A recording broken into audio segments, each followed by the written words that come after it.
Vida Longa CBN.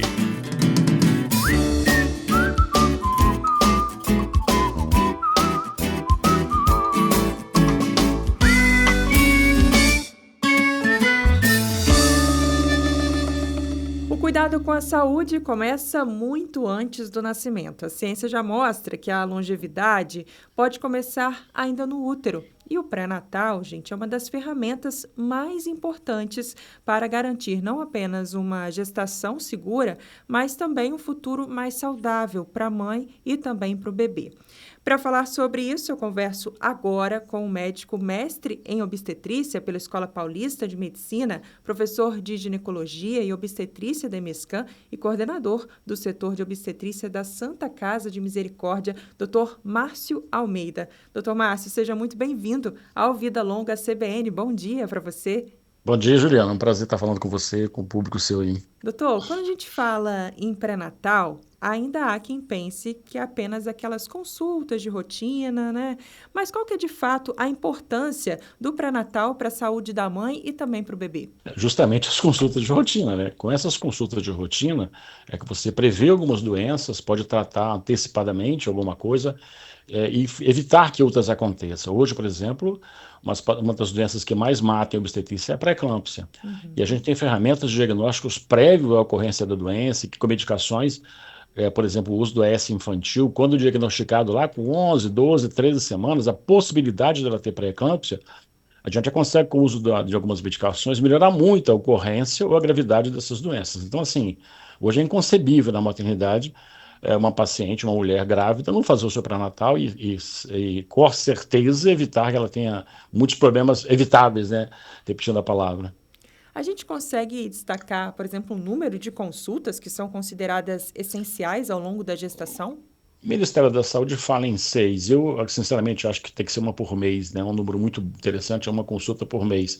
Um pouquinho mais espaçada no começo da gravidez e um pouquinho mais próximo no final da gravidez. Mas acho que um por mês é um número adequado, apesar do Ministério falar em 6 consultas por gravidez. Agora, esse acompanhamento pode mudar em caso, então, da gestação de risco?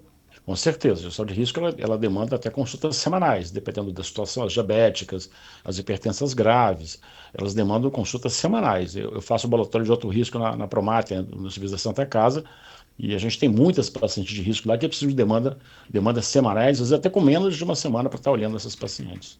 Como você mesmo destacou, doutor, doenças pré-existentes, por exemplo, como hipertensão, as cardiopatias, o diabetes também, além das doenças autoimunes, além da obesidade, né? A gente pode destacar também a obesidade. Elas Sim, aumentam esse risco, o risco, por bastante, exemplo, de uma gravidez de risco, de uma bastante, gestação de risco? bastante, bastante.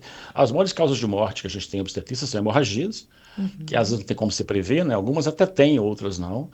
As infecções, mas as hipertensões. As síndromes hipertensivas, a pré-eclâmpsia grave, algumas variantes, como por exemplo a síndrome de HELP, e a própria hipertensão mesmo por si só, elas são agravantes para a saúde da mulher muito sérios. Se você tem uma assistência pré-natal adequada e tratamentos adequados, você vai diminuir muito a ocorrência de morte e morbidade dessas pacientes. São doenças que dão muito trabalho. A diabetes também.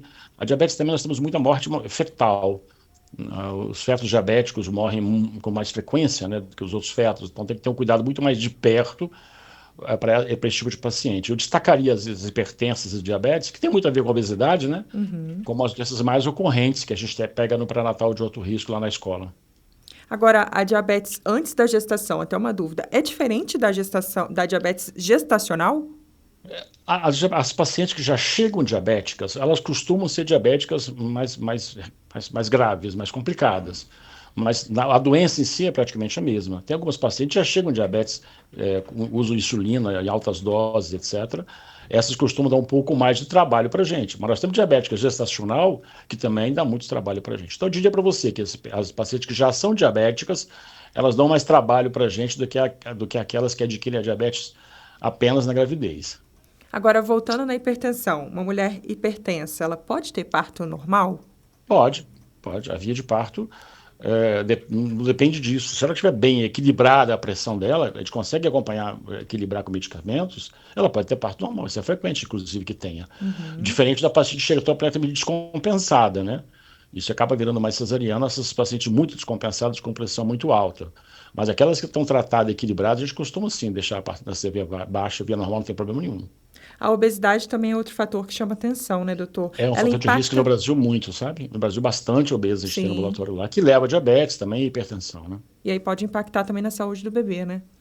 Bastante. E a gente tem dificuldade de fazê-las entender que elas não podem ganhar peso, né? Talvez o maior desafio nosso no ambulatório é fazer com que essa paciente entenda que ela não pode ganhar peso na gravidez. Então Então, é um isso dá acompanhamento multiprofissional e multidisciplinar, multidisciplinar, né? multidisciplinar. A gente usa nutricionista para ajudar a gente, né? Mas principalmente a consciência da paciente, sabe, Juliana? Ela tem que ter consciência de que ela tem um problema de saúde, ela não pode ganhar peso. A diabetes tem uma coisa muito relevante, que são as mortes intraúteros de uma hora para outra. A criança está super bem, e ela faz pico de glicemia e o neném vai a óbito. Aí nasce aquele menino de 4 quilos, que a gente ouve na história da vovó, né? Lá do interior. Ah, eu tinha uma parente minha, perdeu um neném de 4 quilos, certamente é uma criança diabética, não foi dado o diagnóstico, fez um pico glicêmico e o feto foi a óbito nessas condições. É muito triste essas histórias que a gente ouve no dia a dia. Agora, uma gestação, ela pode começar. É uma caixinha de surpresas, né, doutor? Pode começar de Sim, forma tranquila pode, e se tornar um pode. risco ao longo do processo?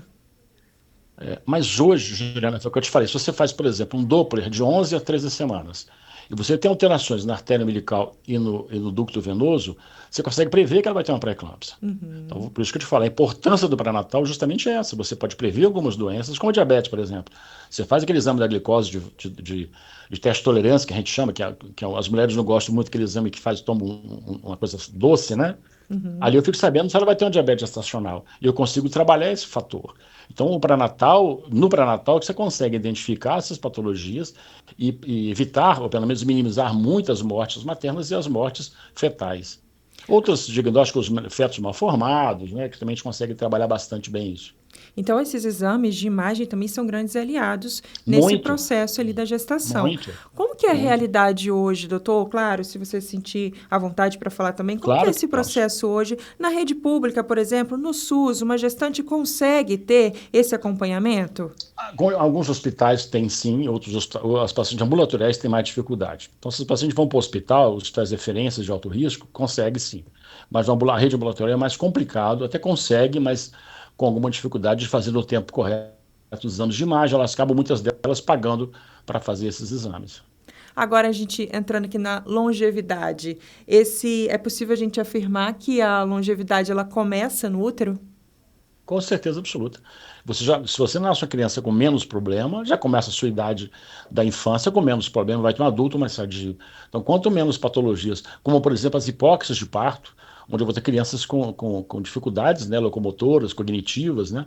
Então, se eu tenho uma criança, um feto de mais qualidade, eu tenho um adulto de mais qualidade também. Ou seja, é uma saúde que pode refletir, né? É um desenvolvimento aí que pode refletir na saúde ao longo dos anos.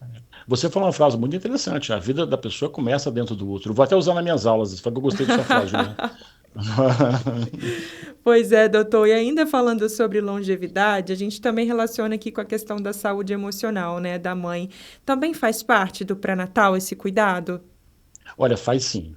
A gente tem um cuidado muito grande com isso, e é muito comum. As doenças emocionais também ocorrem na gravidez, até com mais frequência, né?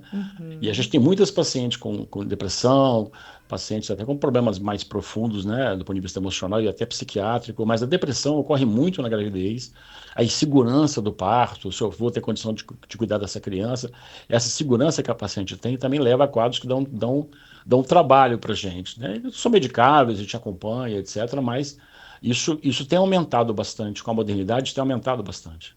Agora, para as mulheres que estão grávidas ou pretendem engravidar, qual que é a principal orientação, doutor? Olha, o mais precoce possível, procurar um médico para acompanhá-la. Se possível, um pouquinho antes da gravidez, para que ela faça a ingesta de ácido fólico, a anemia folínica. Ela é uma causa de algumas malformações de tubo neural, que a gente chama, mas é importante começar a tomar a reposição do ácido fólico antes de engravidar, não depois que engravida. Então é importante começar o ácido fólico antes de engravidar, e aí com isso diminuir as malformações por causa da anemia folínica, principalmente os do tubo neural. Então, isso é um cuidado relevante. Se puder ir antes um pouquinho para ser orientada pelo médico, fazer reposição de ácido fólico, fazer alguns exames necessários antes da gravidez, isso ajuda. Ou seja, cuidar da gestação é investir no futuro da mãe, do bebê e também de toda a sociedade, né? E se puder perder peso também, Juliana, aí você falou nesse assunto é importante, sabe? A gente sempre pede ao paciente que perca um pouco de peso antes da gravidez, que diminui a ocorrência dessas doenças que a gente falou bastante aqui, como hipertensão e diabetes. Ou seja, é importante ter um cuidado, então, como a gente falou ao longo da nossa entrevista, com toda uma equipe, né? Tem nutricionista, além do obstetra, do ginecologista também, e até bom psicólogo também, né, doutor, para fazer esse Quando acompanhamento. precisa, claro. Ou de outros especialistas, a gente usa muito o nutricionista, o psicólogo, o psiquiatras, muitas vezes, o endocrinologista, a gente tem muita tireoidopatias, muita diabetes na gravidez. Então, gravidez sempre é um trabalho multidisciplinar. A enfermagem também tem um papel importante, sabe? Doutor, quero agradecer muito a sua entrevista aqui na CBN Vitória, no Vida Longa CBN.